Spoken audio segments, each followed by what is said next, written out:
पानीपत आपको सीधे ले चलते हैं। नितिन श्रीवास्तव हमारे संवाददाता इस वक्त हमारे साथ जुड़ गए। नितिन, नीरज ने पूरे देश को खुश कर दिया है, लेकिन घर पर किस तरह से सेलिब्रेशन है?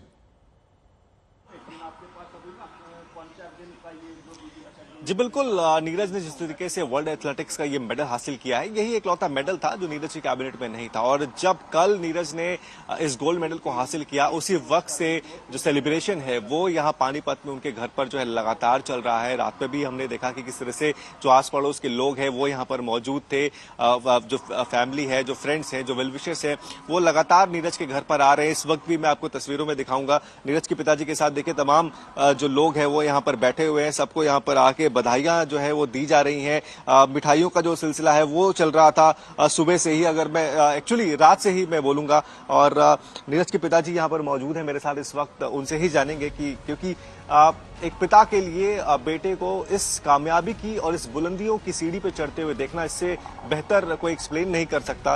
अंकल, आप कैसे देखते हैं नीरज की इस कामयाबी को, क्योंकि यही वो गलियां हैं जहां पर नीरज बड़े हुए हैं, जेवलिन के साथ भी देखे गए हैं, और जो कामयाबी है अब उसके पायदान पर भी वो चढ़ रहे हैं। जी बिल्कुल, आज वो स्वर्ण दिन है जो एक मतलब गोल्ड की एक कसर जो वर्ल्ड चैंपियनशिप की थी, तो वो भी आज पूरी हुई है और पूरे ही भारतवर्ष को खुशियां मिली हुई हैं। बहुत अच्छा है।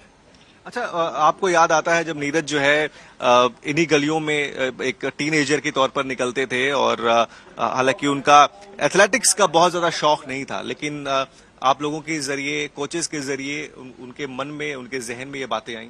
बस यही है कि जब बच्चा था तब से ही बस वो मोटा था थोड़ा, तो उसकी प्रैक्टिस के लिए जैसे जिम ज्वाइन करवाई, और फिर जिम से पानीपत स्टेडियम का सफर रहा, फिर उसके बाद उसका पंचकुला पटियाला का सफर रहा। तो सभी में उसको मतलब एक दोस्त, गाइड, उसके जो फिजियो हैं, उसके कोचेज हैं, जो छोटे लेवल के कोच हैं, सभी का उसमें एक मतलब अहम रोल है।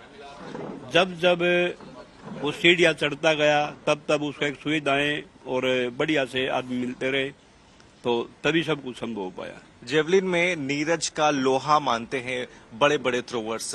उनको अगर पता होता है कि नीरज इस इवेंट में पार्टिसिपेट कर रहे हैं तो कहीं ना कहीं एक डर सा रहता है, कंपटीशन का जो आप कहते हैं ना कि लेवल है वो बढ़ जाता है।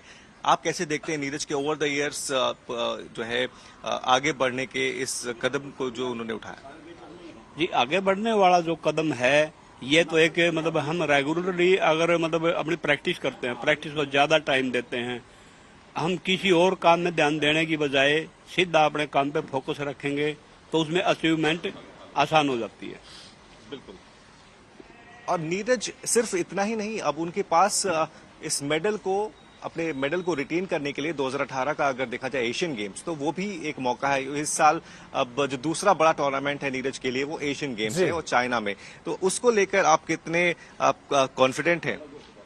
जी, कॉन्फिडेंट हमें पूरा है। जो उसकी मेहनत है, जो प्रैक्टिस करता है जितनी, तो हमें पूरा कॉन्फिडेंट है। अभी डायमंड लीग का फाइनल भी है उसके सामने, और एशियन चैंपियनशिप भी है, तो दोनों में उनमें भी उसकी जो मेहनत है, मेहनत के हिसाब से बढ़िया ही परफॉर्मेंस होगी।